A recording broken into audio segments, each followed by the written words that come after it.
O plenário do Senado aprovou o projeto de lei que zera as alíquotas do PIS, PASEP e da COFINS sobre as receitas de transportes coletivos municipais.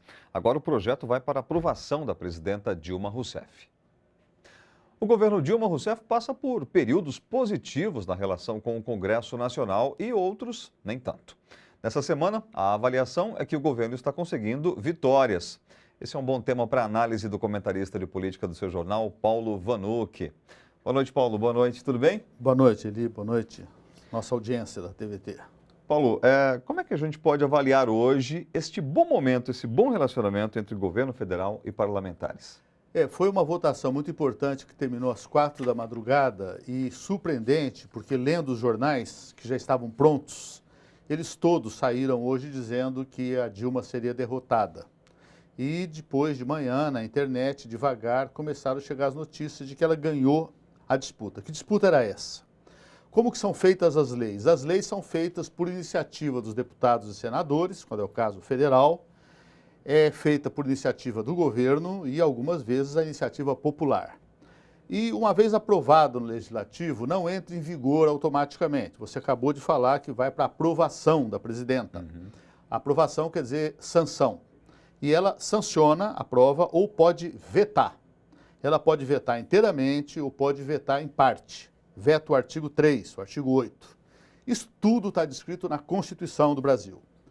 Agora, o Legislativo também pode derrubar o veto. E se derruba o veto, a lei entra em vigor, ela é promulgada pelo próprio Legislativo, vai para o Diário Oficial e vale.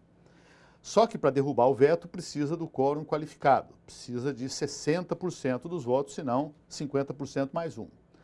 E o que aconteceu é que houve negociações, a própria presidenta se envolveu pessoalmente nisso, e aí a surpresa positiva, os jornais de ontem, e mesmo os de hoje, que já vieram para as bancas caducos, superados, eles diziam que ela ia perder. Sobretudo, um tema de alto interesse dos trabalhadores, que é a multa, os 10% extra de multa sobre o fundo de garantia.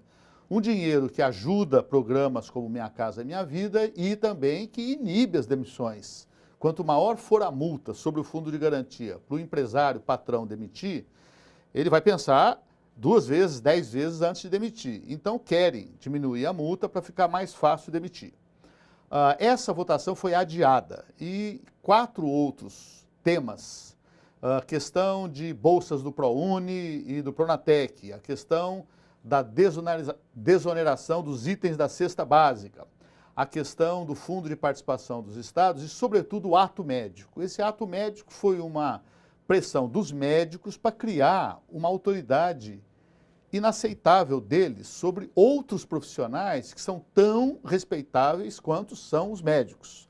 O psicólogo, o enfermeiro, o fonoaudiólogo, o fisioterapeuta, o terapeuta ocupacional, são profissões também de formação demorada, gente que tem capacidade específica. E o ato médico foi um lobby médico para deixar nas mãos só dos médicos o direito. Então, houve uma mobilização social. Os psicólogos, o Conselho Federal de Psicologia, todos esses segmentos protestaram até nas manifestações de junho. Havia placas contra o ato médico. O Legislativo aprovou esse ato médico e a presidenta Dilma vetou. Bom, a surpresa se deve a quê? Se deve a que a presidenta começa a fazer aquilo que todos pedem para ela fazer. Negociar, participar da política. E nesse sentido, os jornais vão dizer, ela liberou as emendas. Agora, as emendas, é preciso separar joio e trigo. Muitas emendas são emendas legítimas. Eu, quando era ministro, tinha lá um orçamento para os direitos criança e adolescente. O ministro da Cultura tinha.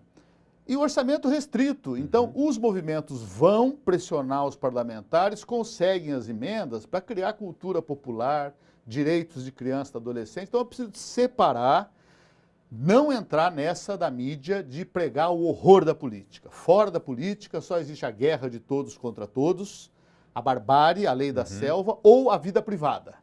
Então, Cada um vende o seu trabalho para os patrões. Então a emenda não é negociata, né, Paulo? A emenda não é negociata, às vezes tem emendas que são erradas, paroquiais, corporativas, essas podem ser combatidas, não pode satanizar todas elas. Então é um bom sinal. Foi adiado para setembro a do Fundo de Garantia, tempo suficiente para o governo negociar mais, o movimento sindical reivindicar e conseguir a superação disso para que não haja facilidades para os patrões demitirem e para que não haja perda dos recursos do Minha Casa Minha Filha, um dos programas mais bem avaliados pela população brasileira, Eli. Tá certo, então. Obrigado, Paulo, por sua participação, Obrigado. viu?